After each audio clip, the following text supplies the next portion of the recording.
Yes, this is not Dr. Lori though. This is my friend who is an antique, and we've got a lot of other antiques and stuff too. But when we're at the home show, this is actually Dr. Lori. And I'm not an antique either.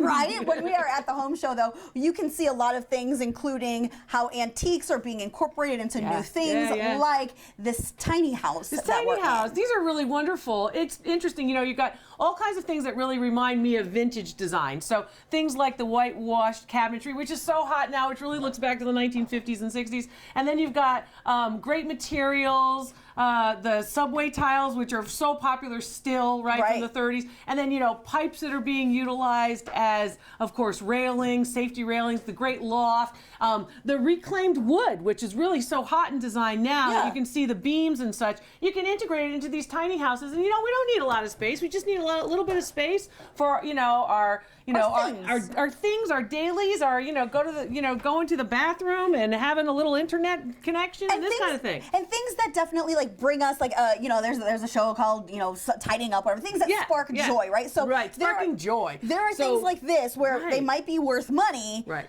Where do I actually go? I hear this all the time. It might be worth some money, but where can I go and catch it? Okay, how do you do this? First of all, you need an appraisal. You have to have an appraisal. It has to be from an expert. Got it. So somebody who wants to buy your object is not the person who you want to get the appraisal from, okay? So make sure that that particular appraiser doesn't have a dog in the hunt. The other thing is, then you've got to know where the market is. So time frame is going to be important. It's better for you to sell your Christmas ornaments at Christmas time. Don't sell those in August, because no one cares about Christmas in August, right? Santa's not on your mind. So also utilize activity, press activity. So if it's a sporting event, you've got a sports collectible, make sure you're selling it in the season. That kind of thing. Super Bowl paraphernalia, things like that. Right, Sell that the Olympics, during the Olympics, right, that kind of thing.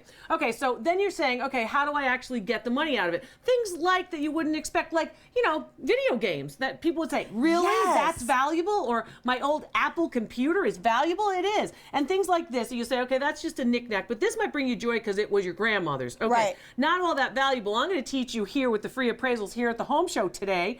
Basically, how do you identify the valuable pieces? You're looking for a mark. What if there's no mark? Now what do you do? You know, so I want you to look at construction and that kind of thing. But when you're going to sell it, I want you to think about this. First of all, don't assume that everything you find online is actually accurate, right? Look at your apps, because you can sell a lot of these things right from your phone, right? And a lot of those apps that are just sort of like, okay, the Let Go apps and these other kinds of apps that are just getting money. You can actually make money off of those. But you want to make sure that you are pricing it right, and you want to make sure that you're getting the right market. So don't just do it generally to everybody and go, oh, my piece isn't selling. Well, you have to make sure you're getting that niche market. I teach you how to do that at drloriv.com and on my YouTube channel with videos. So make sure you subscribe there. But remember, here, don't let it go until you know what it's worth. And you can get a lot of money for particular types of things, like old books, some of the most overlooked things. You don't want to sell off those old books without getting a good appraisal. And you also want to remember costume jewelry and fine art. So, I mean, she's like full of information. You can see her at the Seattle Home Show. It runs through March 3rd, so you can get more information on our website, q13fox.com. Guys, back on over to you. All right, Ellen, thank you. Bye-bye.